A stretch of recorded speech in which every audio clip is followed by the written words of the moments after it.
자, 2019 수능 완성 실전 모의고사 4회 페이지 225쪽의 경제학 지문입니다. 한번 사실은 촬영을 마쳤었는데 카메라의 문제인지 중간에 지워져서 다시 한번 촬영을 하고 있고요. 확인 차원에서 중간에 내가 카메라를 보고 올 수 있습니다. 우리 친구들이 양해 부탁드릴게요. 과거의 지문이라고 해서 우리 친구들이 등한시할 게 아니라 어차피 연계성 있게 나오는 것들이니까 더구나 이제 그래프가 많이 나오다 보니까 남은 시간 알뜰하게 이용을 해서 혹시라도 어차피 우리 친구들이 보지 못했었던 지문들이 나올 거거든요. 그에 대해서 좀 마음의 준비를 하자는 차원에서 좀 어렵다기보다 좀 불편한 지문을 이렇게 촬영을 하게 됐습니다. 이게 좀 어렵거나 불편하고 까다로운 지문들을 많이 보게 되다 보면 웬만한 지문들을 볼 때 일단 마음의 위안을 좀 삼을 수가 있을 거예요. 어떤 정신적으로 확대가 된다는 걸 느낄 수가 있을 테니까 나도 나름대로 좀 진정성 있게 강의를 할 테니까 우리 친구들 좀 유용하게 잘 써먹기를 바라겠습니다. 자, 일단 경제학 지문이니까 어떤 개념적인 용어들 우리 친구들이 기본적으로 수특과 수 안에 있는 그 기본적인 용어들을 일단 알고 가는 게 좋겠죠. 그 다음에 어떤 원리? 당연히 원리는 알아야 되는 거겠고 과학 지문과 마찬가지로 그 다음에 이제 경제학에서 제일 중요한 게 인과성이 아닐까 싶어요. 인과성. 가령 A는 B 더하기 C다 이런 식으로 나와 있으면 결국 A가 고정이 된 상태에서 C를 늘리게 되면 B는 줄어든다. 어떤 그 상대적인 어떤 인과성에 대해서 얘기를 해볼 필요가 있지 않을까 싶어요. 그래서 일단은 표라든가 그래프 이런 것들이 나면 일단은 쫄고 가는데 어떻게 보면 머리로는 이해가 안 되고 길게 서술이 됐었던 거를 우리 친구들한테 명확하게 그림으로 주어짐으로 인해서 이해를 돕는 것이다. 이렇게 생각을 하는 게 좀 마음이 편하지 않을까 싶어요. 그러니까 이제부터라도 만약에 그래프라든가 어떤 표가 나오면 어렵다 이게 아니라 나에게 도움을 주는 자료겠구나 이렇게 생각을 하는 게 더 낫지 않을까 싶어요. 자, 그 다음에 그 수많은 경제학의 어떤 경우에가 다 나오진 않을 거 아니야. 어떤 한두 가지 케이스를 비교하고 차이점 여부 따질 텐데 이러할 경우 이럴 것이다. 이러할 때 이렇다면 어떤 조건과 그에 따른 결과에 대해서 우리 친구들이 먼저 유념해야 되지 않을까 싶어요.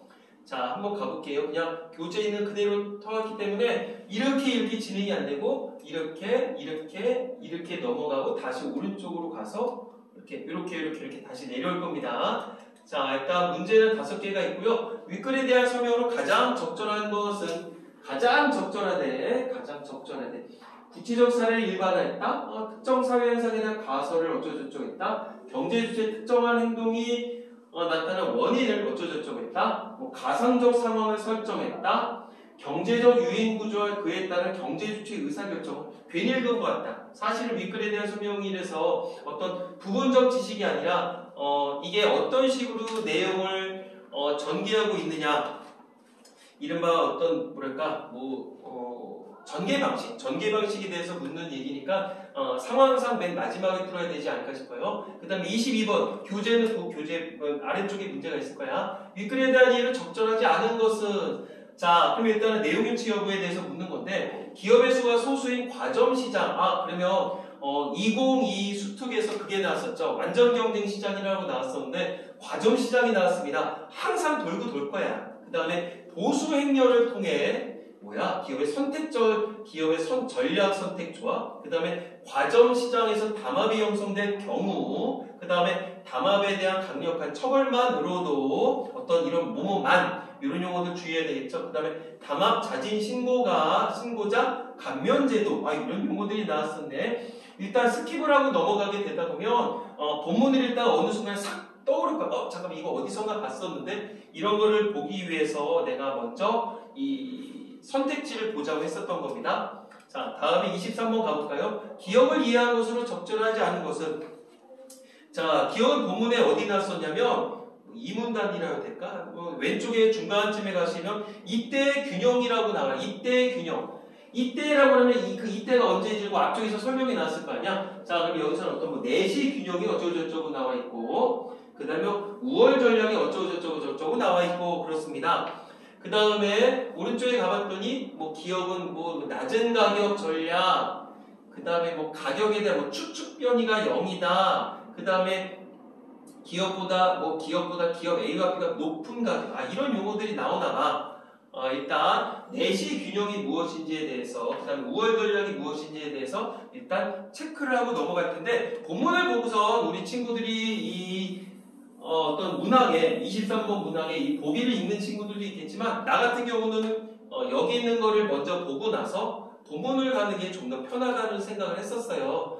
한번 내 기준을 해볼게요. 자, 내시 균형은 비협조적 게임 상황에서 각 참여자가 상대의 전략을 주어진 것으로 보고 자신에게 최적인 전략을 선택할 때 그 결과가 균형을 이룬다. 무슨 말이야? 비협조적 게임 상황이래. 상대의 전략을 주어진 것으로 본다. 그래 결국 어떤 고정이 돼 있다는 얘기가 아닐까 싶어요. 그 다음에 상대가 현재의 전략을 유지한다는 전제하에 이 만약에 상대의 전략이 주어졌다는 얘기는 어떤 고정한다는 얘기겠지? 고정. 그래서 자신도 현재 전략을 변경할 요인이 없다면 모든 참여자가 전략을 변경할 요인이 없게 되니까 내시균형이 성립한다. 어떤 비협조적이야. 저 사람이 변하지 않으면 나도 특별히 변할 이유가 없어. 이걸 우리가 내시균형이 성립한다고 얘기를 하나가. 이때 상대의 전략이 주어진 상황에서 자신의 보수를 극대화하는 전략을 내시 전략이라고 하는구나. 보수라고 하는 게 그거겠지. 어떤 내에 대한 어떤 대가라고 얘기를 할 수 있지 않을까? 그거를 내시 전략이라고 하는데, 자, 그 다음에 우월 전략은 내시 전략의 특별한 경우래 상대가 어떠한 전략을 선택하는지와 관계가 없대. 자신의 보수를 극대화하는 전략을 말한다. 여기 나왔네. 참가자 모두에게 우월 전략이 존재하는 경우, 이제 우월 전략이 존재할 때 나도 그렇고 상대방도 그렇고 우월 전략 균형이 성립하며 이 게임의 유일한 내시 균형이 된다. 잘 무슨 말인지 모르겠죠?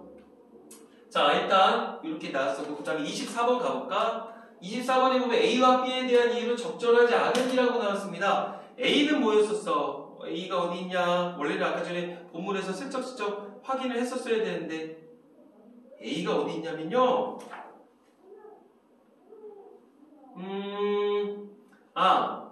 A는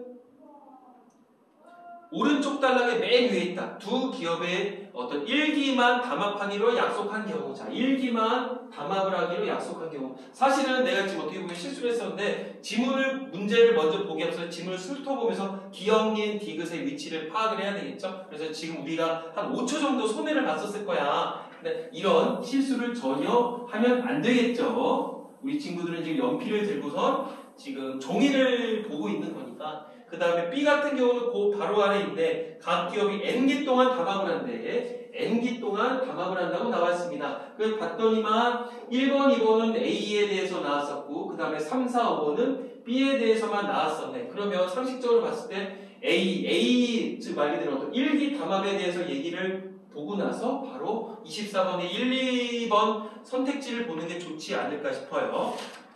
자, 그 다음에 다음 문제가 또 있나? 25번 가볼까? 세 가지 전제 조건을 바탕으로 보기의 상황을 설명한 것으로 적절하지 않는. 자, 세 가지 전제 조건은 오른쪽 페이지의 맨 아래쪽에 있습니다. 아까 봤더니 한 7문단 정도 되는 것 같아. 자, 거기에 대해 그걸 바탕으로 해서 이걸 보고 나서 적절하지 않은 거, 제도 개정점 이런 거 나왔었는데 일단은 본문을 보고 나서 요거 딱 건드리자마자 이 문제로 와서 해결을 하면 좋지 않을까 싶어요. 그러니까 상황적으로 봤었을 때 21번은 맨 마지막에 풀어야 되겠고 22번 같은 경우는 오며 가며 실시간으로 풀어도 좋지 않을까 싶어요. 그 다음에 23번 즉 기억을 보자마자 23번을 풀고 그 다음에 24번 A와 B를 본 다음에 그리고 25번 세 가지 전제 조건이 보고서 25번을 풀고 맨 마지막에 21번을 푸는 게 좀 더 효과적이지 않을까 싶습니다. 뭐가 옳다고 확정해서 얘기를 할 수 없을 것 같아요. 또 우리 학생들의 스타일이 모두 다르다 보니까 자 일단 출발할게요.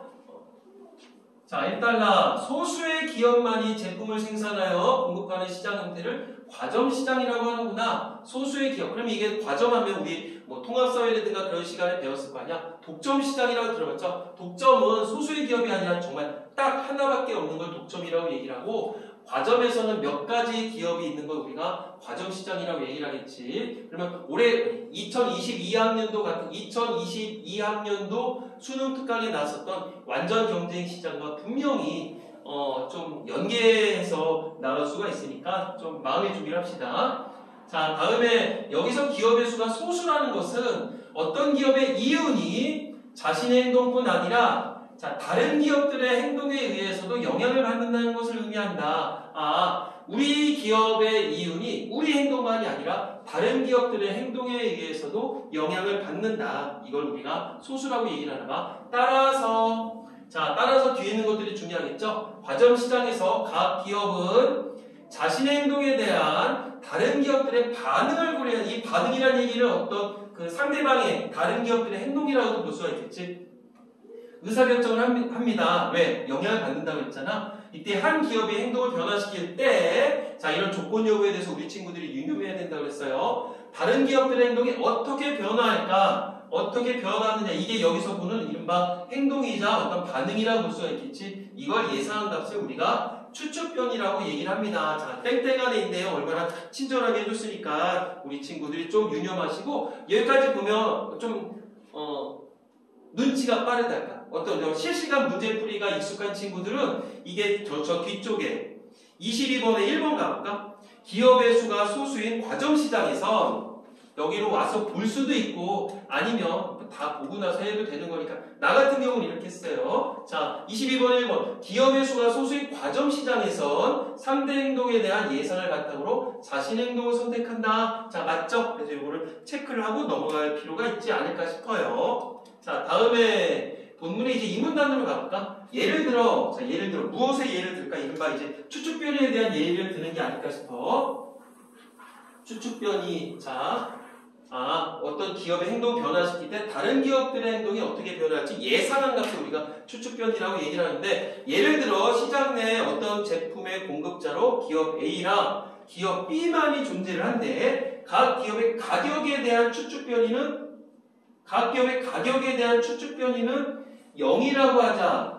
가격에 대한 추측 변이가 0이라는 얘기는 결국 각 기업은 자신이, 즉 A와 B 기업은 자신의 가격을 변화시키더라도 상대 기업이 현재의 가격을 유지할 것이라고 예상하고 전략을 선택한다. 이런 거 우리가 뭐라고 그런다? 추측 변이를 0이라고 하는구나. 자, 추측 변이가 0이라는 얘기는 뭐다? 여기 지금 화면이 어디까지 보이나 모르겠네. 자, 추측 변이가 0이라는 얘기는 어떤 서로 간의 어떤 관련성이 없다. 그 다음에 어떤 반응을 한다, 안 한다. 이런 걸 우리가 추측 변이가 0이라고 얘기를 하나 봐요. 다음에 가볼까? 각 기업은 높은 가격 전략과 낮은 가격 전략을 사용할 수 있고, 이때 각 기업의 이윤이 표와 같이 보수행렬로 나타난다.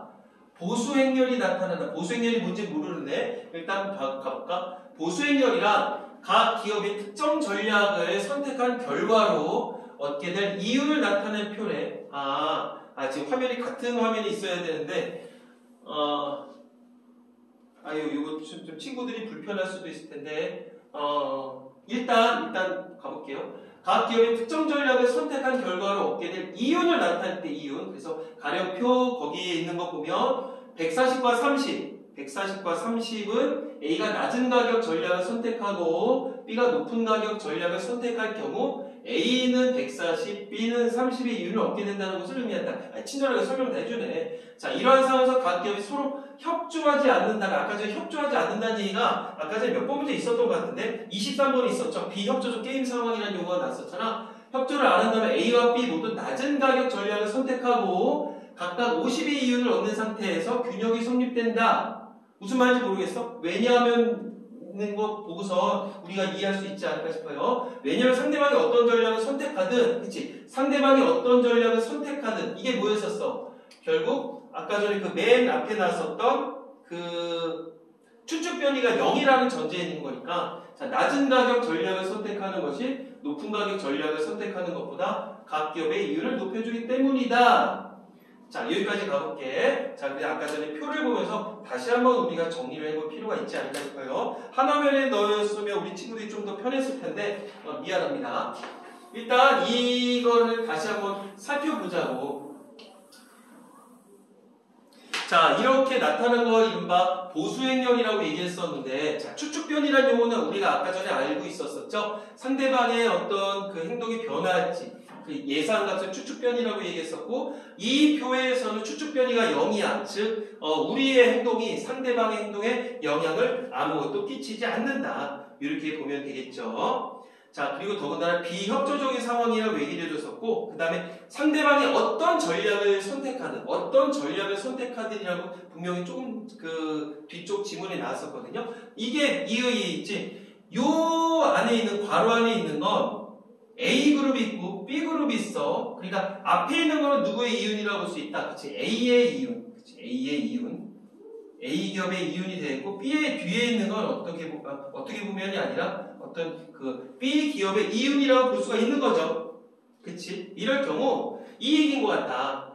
자, 둘 다 높은 가격을 선택을 한 거야. 뭔가 물건을 팔 때. 그러면 이런 식으로 이득을 취할 수가 있는데 A는 낮은 가격을 했고 똑같은 제품에 대해서 B는 높은 가격을 설정을 했어. 그러면 당연히 품질이 똑같다는 전제하에 당연히 얘네의 이득이 늘어나겠지. 그쵸? 대신에 얘네가 이득이 늘어나는 만큼 얘네는 못 팔 거 아니야. 그러니까 이득은 줄어드네. 그 얘기겠죠. 그 다음에 가령 얘네는 높은 가격을 선택을 했어. A는 높은 가격을 선택했고 B는 낮은 가격을 선택을 해. 당연히 그럼 B 거를 선택할 거 아니야. 그래서 이윤이 140으로 느는 대신에 A는 30으로 줄어든다. 그 얘기했고, 그러면 똑같은 제품인데 둘 다 가격을 높게 설정했어. 그러면 80, 80에 A 80, B 80에 이런 이윤을 서로 나눠 갖는다는 얘기했고, 나눠 갖는다는 표현일까? 어쨌든 이렇게 서로 이윤을 갖는다는 얘기했고, 똑같은 제품에 대해서 A도 낮은 가격 그리고 B도 낮은 가격을 설정하면 둘 다 50의 이윤을 얻을 수 있다. 요 얘기겠죠.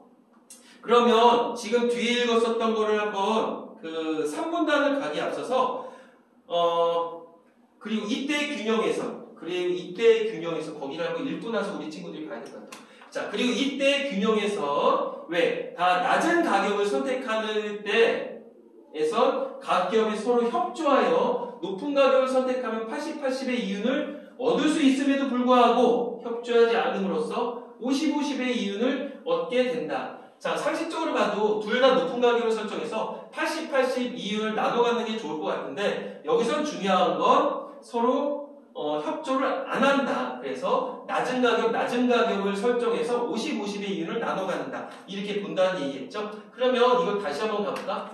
자, 일단 A의 입장에서 보자는 얘기야. A의 입장에서 보자면, 자, 얘네는 높은 가격을 설정했어. 높은 가격을 설정했었는데 얘네는 높은 가격을 설정했어. 그러면 80, 80인데 A가 낮은 가격을 설정했다고 쳐봐. A가 낮은 가격을 설정하면 얘네랑은 상관없는 거니까 80보다 140이 훨씬 많죠? 당연히 이거겠지.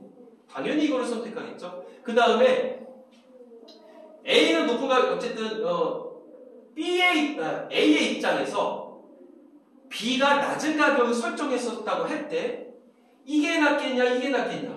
이건 어차피 뒤에 있는 거는 B의 이윤이니까 당연히 30보다 50을 얻는 게 좋을 거 아니야. 그러니 당연히 낮은 가격을 설정한다는 얘기겠죠. A의 입장에서 보면 이거보다 당연히 낮은 가격을 설정하는 게 나을 거야.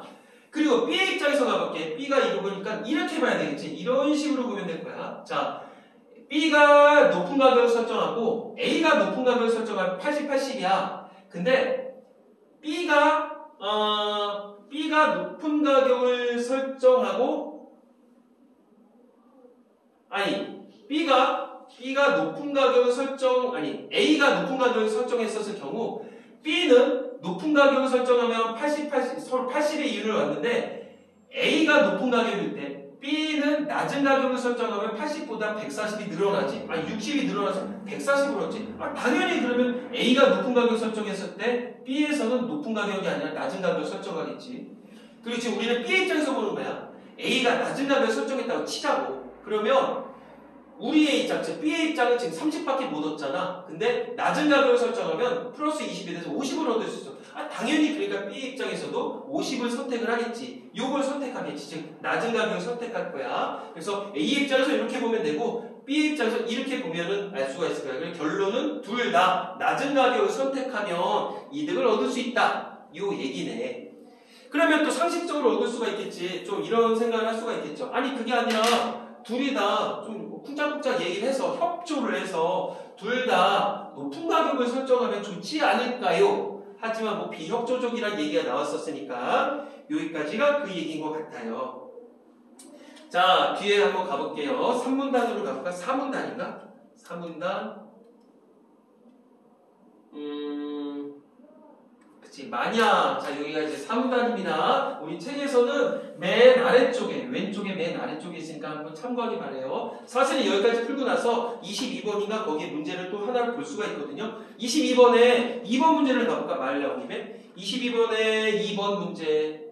22번에 2번 선택지를 가시면 보수행렬을 통해서 각 기업의 전략 선택 조합에 따른 각 기업의 이윤을 알 수 있다. 그래서 50, 50, 80, 80, 140, 30, 30, 140 이런 식으로 나눠진 걸 우리가 볼 수 있었잖아. 2문단에 나왔어요. 아까 이건 1문단에 나왔었고.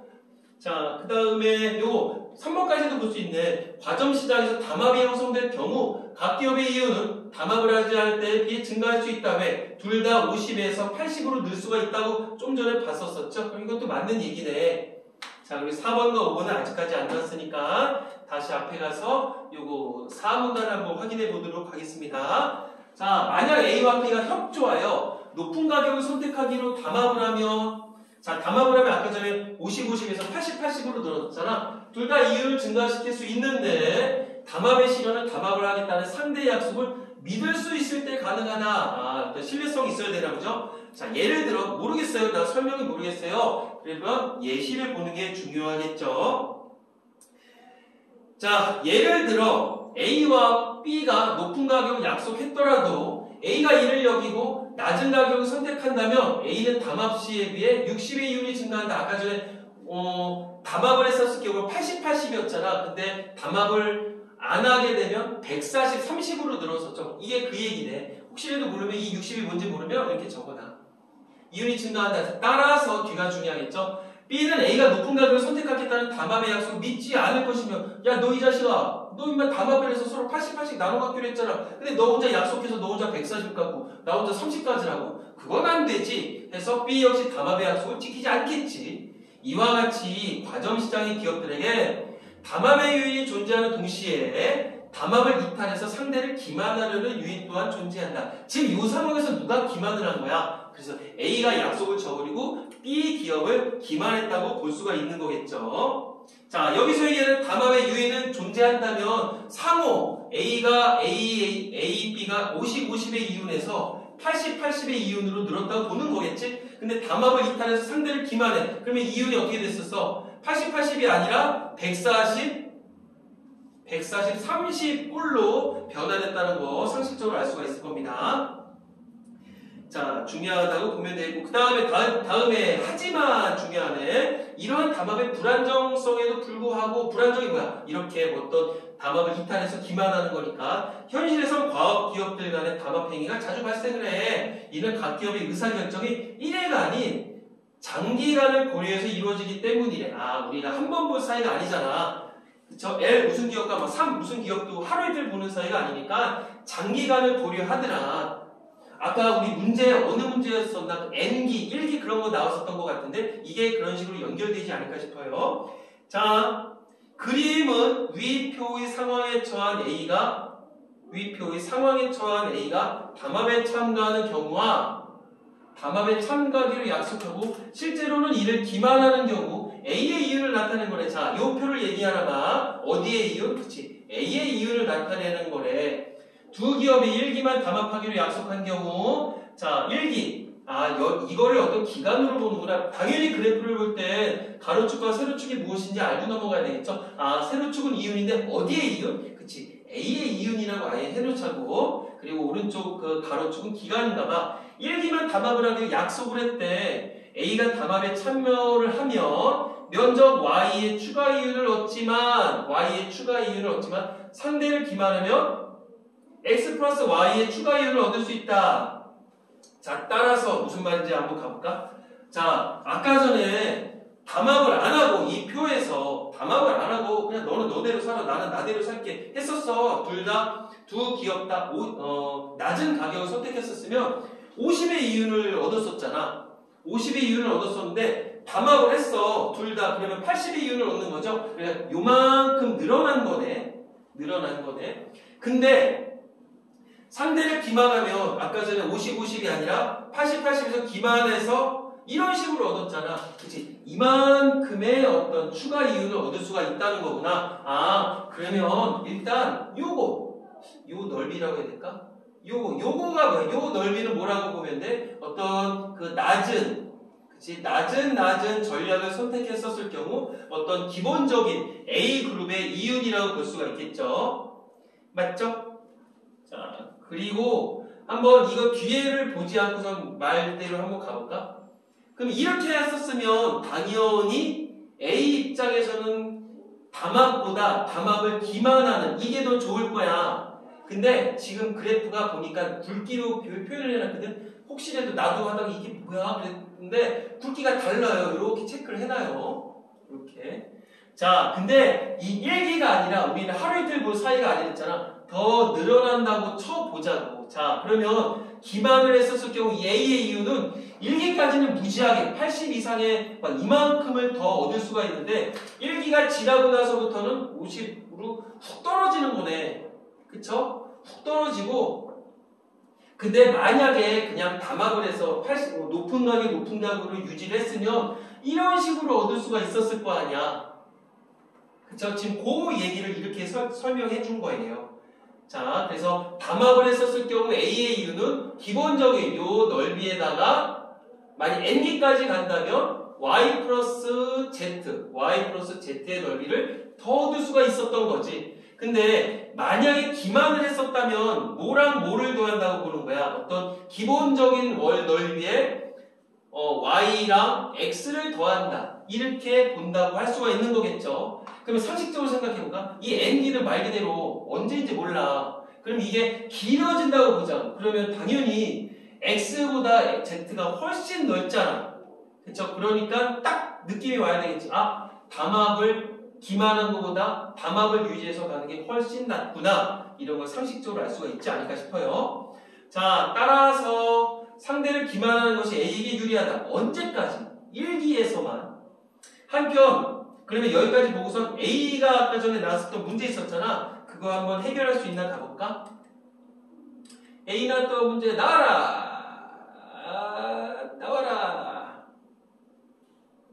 나와라. A와 B, 그치. 아까 24번 문제입니다. 24번 1번. A에서 기업 A는 담합의 약속을 지키지 않는 반면,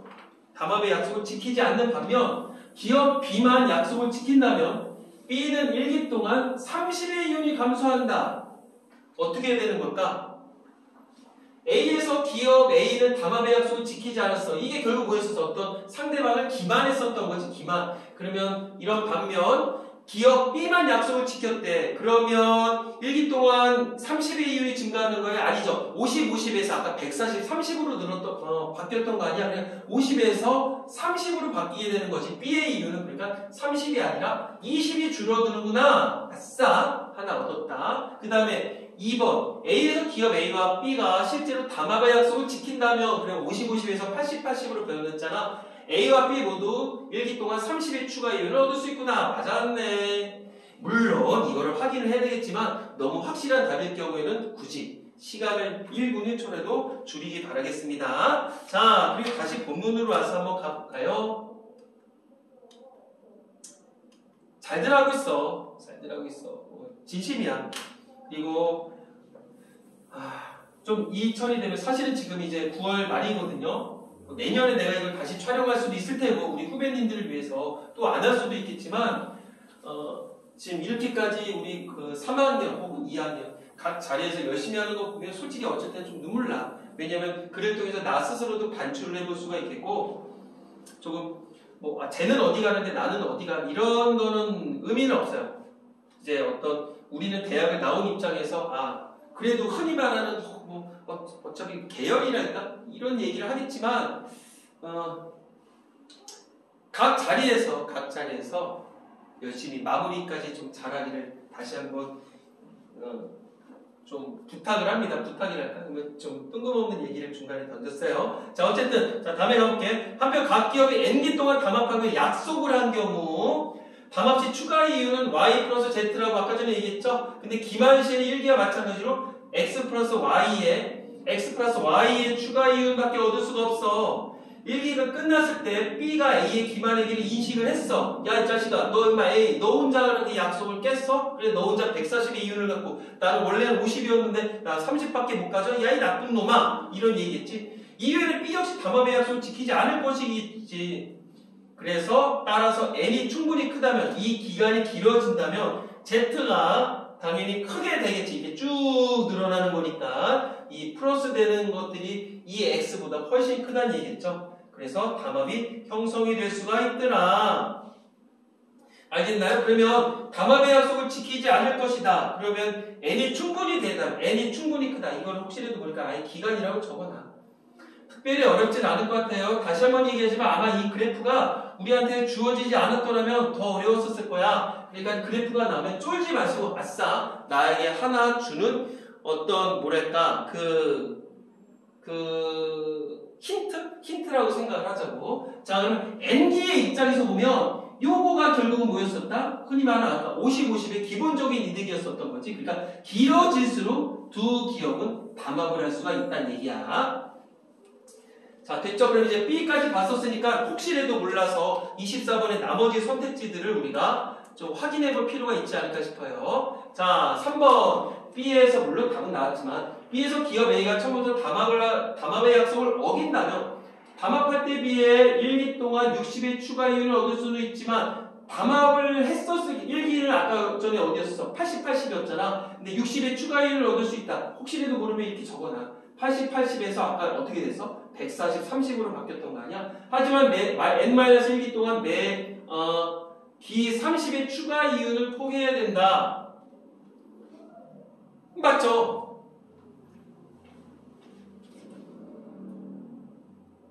기 동안 매 기회마다 30의 추가 이윤을 포기해야 된다. 그치? 80에서 50으로 줄어드는 거니까. 맞죠? 그래서 이렇게 약속을 어기면 A 입장에서 된다 안 된다? 안 된다. 그치? 그 다음에 지금 화면에 봐야 되는데 좀 헷갈린다. 그 다음에 B에서 담합 자진 신고가 이거 뭔지 모르겠다. 그 다음에 이거 5번 갈 수 있나? 담합 약속 기간이 N이 충분히 크다면 기업 A와 B가 실제로 담합의 약속을 지키고 80, 80으로 담합이 안정적으로 유지될 가능성이 커지게 된다. 이걸 얻을 수가 있네. 근데 이건 담합 자진 신고자 감면제도 그렇게 용어가 길어. 이건 아직까지 모르니까 일단 넘어가자고.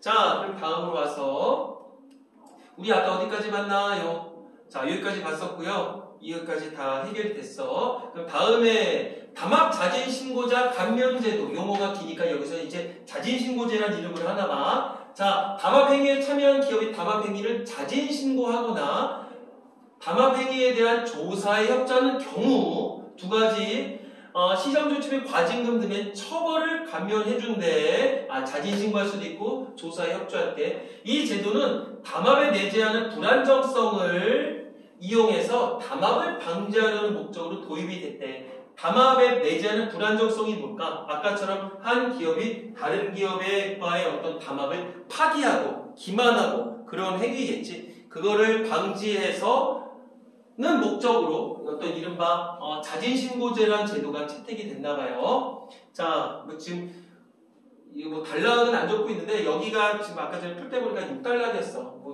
적어 놓으세요, 우리 친구들은. 자, 일반적으로 담합에 대한 처벌은 담합 지속기간 N을 증가시키는 효과를 한다. 처벌이라는 얘기는 안 나거든. 처벌을 하면 계속적으로 담합을 한대. 악영향인가 봐. 처벌은 담합에 참가한 기업들의 이윤을 낮춘다. 처벌을 하면 담합에 참가한 기업들의 이윤을 낮춘다. 그게 과징금을 낸다는 얘기니까. 각 기업은 담합 행위가 적발되지 않기 위해 더 노력하기 때문이다. 더 몰래 한다는 얘기 아닐까? 그래서 즉 담합에 대한 처벌이 존재할 경우 담합 행위는 더욱 은밀해져서 적발이 어렵고 담합은 더 오래 지속되는 경향이 있다. 그냥 처벌은 좋은 게 아니구나. 이때 자진신고제 이거 자진신고제 자진신고하거나 조사 협조한 다음에 담합 지속기간 N을 단축시킬 수가 있구나. 아, 그럼 벌써 대조네. 자진신고제는 좋은 거구나. 왜? 목적 자체가 그래서 담합을 방지하려는 목적이었었다고 아까 전에 얘기했었잖아. 이 얘기구나. 자, 담합 기간을 단축시킬 수가 있대. 담합을 같이 한 상대 기업보다 A와 B, A의 입장에서 B보다 먼저 담합 행위를 신고를 하면 처벌을 면제받는데 시정조치나 과징금의 처벌을 면제받을 수 있다며. 그러니까 당연히 각 기업은 경쟁적으로 담합 행위를 신고할 유인을 갖게 되기 때문이다. 먼저 신고를 하나 봐. 왜? 이런 처벌에서 면제될 수 있기 때문에. 자, N의 단축으로 Z가 X보다 작아지는 경우 Z가 뭐였었어? 아까 전에 담합을 했었을 경우 추가되는 이익이었었잖아. 그게 작아지는 경우 담합은 유지될 수 없을 것이다. 자, 위의 표를 보시면 알겠지만 그 Z가 뭐였었어? Z가 어떤 담합을 했었을 경우 추가적으로 얻을 수 있는 이득이었었잖아. 그러니까 N은 더 길어지는 게 좋았었는데 이렇게 되면 더 짧아져. 그러니까 담합을 한다 안 한다? 안 한다. 그 얘기를 이렇게 해결을 해줬었네요. 그럼 이쯤에서 하나를 해결할 수 있는 지문도 있거든? 사실은 이거, 그치? 아까 전에 마무리 못 썼었던 거 24번에 4번 담합 자진신고자 감면제도가 도입이 된다면 담합 지속기간은 기업 A와 B의 약속과 달리 N기 동안 유지되지 않을 수 있다. 처벌을 하면 은밀하게 담합 기간을 늘린다고 했었잖아. 근데 자진신고자 스스로 자진신고하고 뭐 있었냐 하나 아까 전에 조사에 협조한다 이럴 경우에는 이 N 기간을 좀 더 짧게 한다면 그러니까 4번도 맞는 얘기죠. 자, 그럼 우리는 이제 24번을 확인을 했어요. 자, 다음에 그러면 본문으로 와볼까? 마무리 못 쳤었던 거. 그리고 그쵸. 그 다음에 이제 마지막 지문입니다. 다음에 이거 할 때 이렇게 좀 한화면에 이렇게 헷갈리지 않게 내가 이렇게 잘 해서 보내줄게요. 이 비문학은 사실은 이거 영상을 안 했어요. 그냥 우리 친구들이 좀 스스로 풀어봐야 된다는 그런 변명거리를 했었는데. 자, 일단 빨리 가볼게요. 자, 마지막 단락입니다. 자, 힘내시고요. 자진신고제가 여기 7문단이었을 거야. 성공적으로 운영되기 위해서 세 가지 전제 조건이 충족이 돼야 되는데, 첫째, 담합 적발 확률이 높아야 되겠지. 그리고 담합에 대한 처벌이 강력해야 돼. 솜방망이? 이제 그렇게 하면 안 되겠지. 과징금을 무지하게 물려야 된다는 얘기고, 그 다음에 자진신고할 경우 얻을 수 있는 이득이 명확해야 되겠지. 그러니까 당연히 자진신고를 하겠지. 적발 확률이 높아 담합이 영원히 유지될 수 없다는 것을 과정기업들이 예상을 할 때 처벌을 강력한데 반해 자진신고의 이득은 분명할 때 기업들의 경쟁적인 자진신고가 나타날 것이기 때문이다. 아주 당연한 얘기겠죠. 자, 마지막. 이처럼 자진신고제는 담합 형성 이전에는 담합 형성 가능성을 낮춘다. 그치? 그 N기를 짧게 한다는 얘기겠지? N기를 짧게 한다는 얘기네. 형성 이후에는, 즉 담합 형성 이후에는 자진신고를 유도를 해서 담합을 와해시킨다는 무너뜨린다는 거 아니야? 이런 효과가 있구나. 그 다음에 자진신고제의 이러한 역할, 이런 효과들은 독과점을 규제해서 소비자 이익을 보호하고 경쟁 압력을 높여서 시장의 효율성을 달성하기 위한 제도로서 그 의의를 찾을 수 있다. 맨 마지막에서 자진신고 해주세요. 이제 이런 식으로 해서 얘기가 마무리된다고 볼 수가 있겠네요. 자, 그럼 이제 다 봤으니까 물론 문제를 두면 아까 전에 얘기했지만 21번은 맨 마지막에 푸는 게 좋다고 얘기했었어. 근데 지금 우리 화면을 막 넘겨야 되는 상황이니까 자, 이제 이쯤에서 그냥 순서적으로 가보자고. 22번, 1번. 구체적 사례를 일반화해서 특정 법규범위 지니는 문제점을 분석한다. 구체적 사례를 일반화했다. 이런 얘기가 있었나? 그 다음에 특정 법규범위 지니는 문제점을 분석하고 있다. 이따고 전혀 안 나왔고. 그 다음에 특정 사회현상에 대한 가설을 구체적 사례를 통해 검증하고 가설의 한계를 지적하고 있다. 굉장히 좀 거창한데 그런 얘기 전혀 없었어요. 그 다음에 경제주체 특정한 행동이 나타난 원인을 특정 경제이론의 한계와 관련지어 설명하고 있다. 한계 따위 나온 거 없어. 그 다음에 가성적 상황을 설정했다. 그 다음에 긍정적 효과, 부정적 효과를 대비했다. 이런 거 나온 적 없어. 그 다음에 경제적 유인 구조와 이에 따른 경제주체의 의사결정을 바탕으로 특정 법제도의 도입 원리와 효과를 설명하고 있다. 경제적 유인료, 이게 뭐 담합을 얘기를 하는 것 같아. 그 다음에 이에 따른 경제주체의 의사결정을 바탕으로 뭐 의사결정, 뭐 상대방의 의사에 뭐 반영을 받느냐 안 받느냐 그런 얘기였지. 특정 법제도, 여기서는 얘기했던 게 뭐야? 담합, 자진, 신고자, 감면제도에 대한 얘기인 것 같죠? 원리와 효과 맨 마지막에 있었네. 정답은 5번이겠고. 자, 22번 가볼까요? 22번. 유클에 대한 일을 적절하지 않은 거. 아까 전에 1번과 2번 해결했었었죠? 자, 그 다음에 3번. 이것도 담합하지, 이것까지 아까 전에 해결했었어. 그 다음에 4번. 담합에 대한 강력한 처벌만으로도 기업들의 담합 지속 기간을 짧게 만들 수 있다. 아니라며. 은밀하게 더 유지가 된다며. 그래서 4번 완전히 틀렸었네. 그 다음에 5번. 담합 자진 신고자 감면제도는 담합 형성 이전에 담합의 형성을 방지하고 다음에는 지속을 막을 수 있다. 그래서 아까 전에 뭐 와해라는 용어로 설명이 나왔었던 것 같아요. 22번도 맞겠고요. 잠깐 지금 촬영이 잘 되면 잠깐 좀 확인해 볼게요. 자, 잘 되고 있습니다. 그 다음에 23번 문제를 가볼게요. 23번. 자, 선택지는 오른쪽에 화면에다 보여놨고요. 자, 보기를 참고해서 기억을 이해한 것으로 적절하지 않은 것은 기억이 아까 전에 뭐였었어? 기억이 앞쪽에 있었던 이때의 균형이라고 얘기해줬었거든. 둘 다 A 기업, B 기업 모두 낮은 가격을 설정했었을 때 이때의 균형이랬어. 그 다음에 내시 균형을 얘기했었고 비협조적 게임 상황이었었고 최종의 전략을 선택한다. 그래서 상대가 현재 전략을 유지한다는 전제야. 아까 전에 우리 읽었었지만 그러니까는 상대의 영향을 받는다 안 받는다. 상대의 영향을 안 받는다. 그러니까 결국 상대 전략을 유지한다는 전제하에라는 얘기는 결국 뭐야? 어떤 추측 변이가 아까 앞에 본문의 설명대로라면 0이라고 볼 수가 있는 거겠지. 그러면 우리 것도 특별히 변할 이유가 없다. 자, 이때 상대의 전략이 주어진 사람은 자신의 보수를 극대화하는 전략을 내시 전략이라고 한다. 상식적으로 보겠어. 담합을 했었어요. 80이 아니죠. 여기서는 현재 전략 변경 유인이 없다. 그러면 여기서는 결국 뭐겠어? 어떤 낮은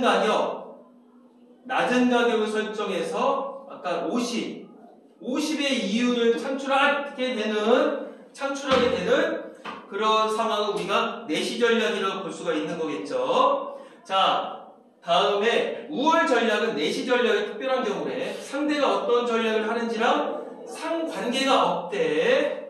자신의 보수를 극대화하는 전략이래. 자신의 보수를 극대화한다? 그러면 결국 이건 뭐겠어? 140으로 바꾸자는 거 아니야. 상대랑은 상관이 없게. 그러니까 A, B 모두 140, 30 혹은 30, 140으로 바꾸는 거겠지. 참가자 모두에게 우월 전략이 존재할 때 우월 전략 균형이 성립하며 이 게임의 유일한 내시 균형이 된다. 그러니까 결론적으로 일단은 A, B 모두 우월 전략, 두 기업에서 모두 우월 전략을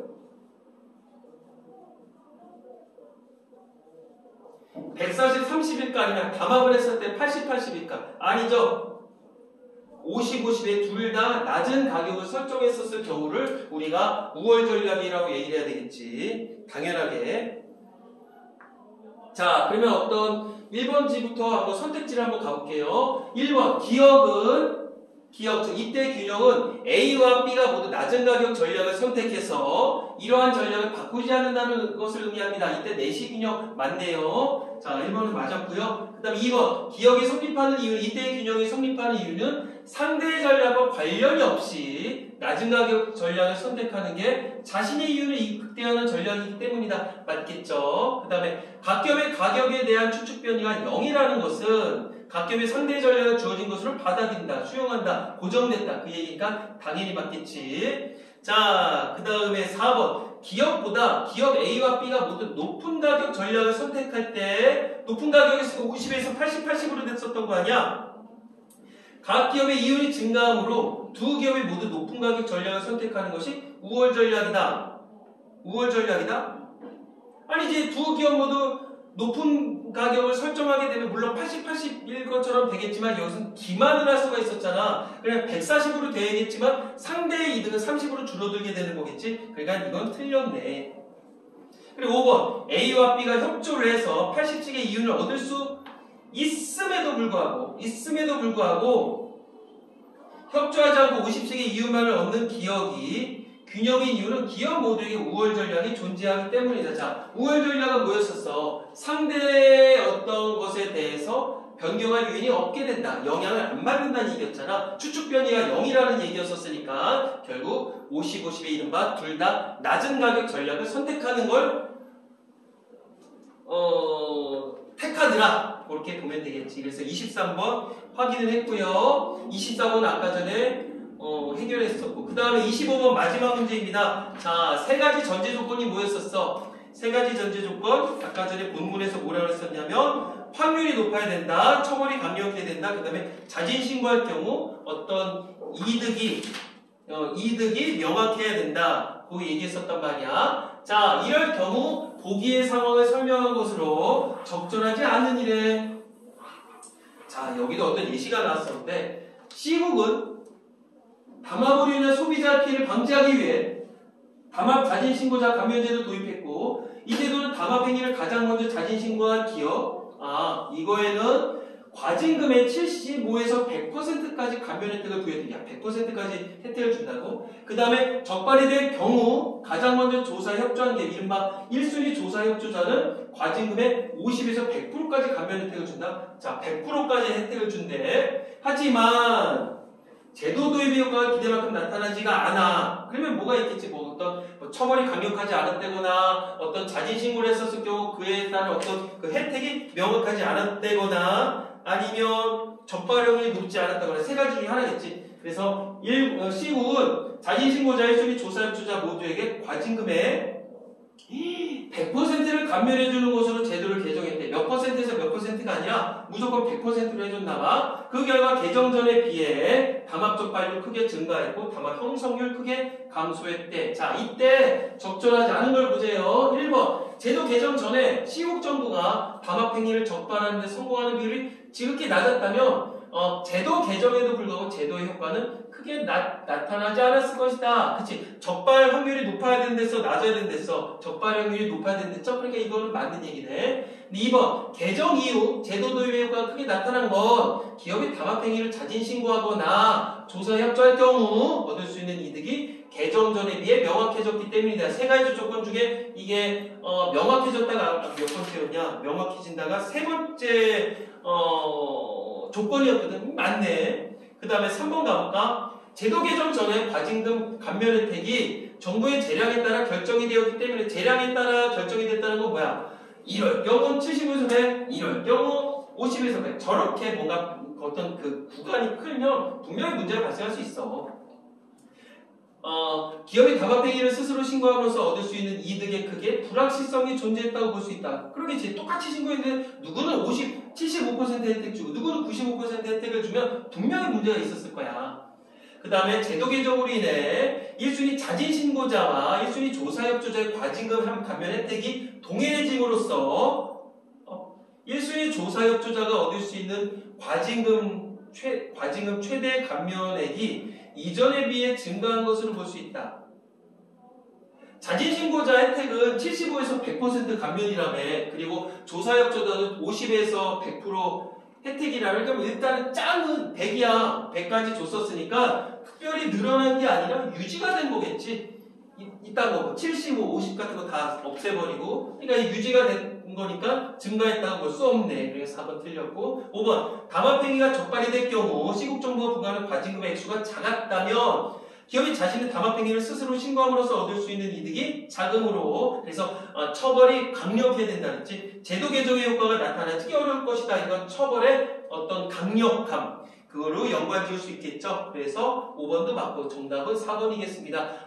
화면이 좀 이렇게 약간 엉성했었는데 모르겠어. 내 나름대로 진정성 있게 전달을 했다고 보거든. 그냥 내 스스로 하는 거야. 내 나름대로 효용인 거야. 그러니까 우리 친구들이 부디 유용하게 이용하기를 바라겠고요. 남은 기간 경제학 지문, 과학 지문, 그 다음에 철학 지문, 불편한 질문들을 많이 봄으로 인해서 어떤 사고의 확장을 좀 얻기를 바라겠습니다. 그래서 시험이 딱 끝난 다음에 덕분에 비문학 다 맞았어요. 문학도 여기서 센스를 얻어서 좋은 결과 얻었습니다. 이런 조금 그 얘기를 듣고 싶어요. 그래서 나중에 우리가 좀 감격의 눈물을 흘렸으면 하는 바람이 있습니다. 물론 지금 우리 친구들 아주 잘하고 있습니다. 자, 나머지 기간 화이팅 하시고 건강하시기 바라겠고 우리 친구들 멋집니다. 이상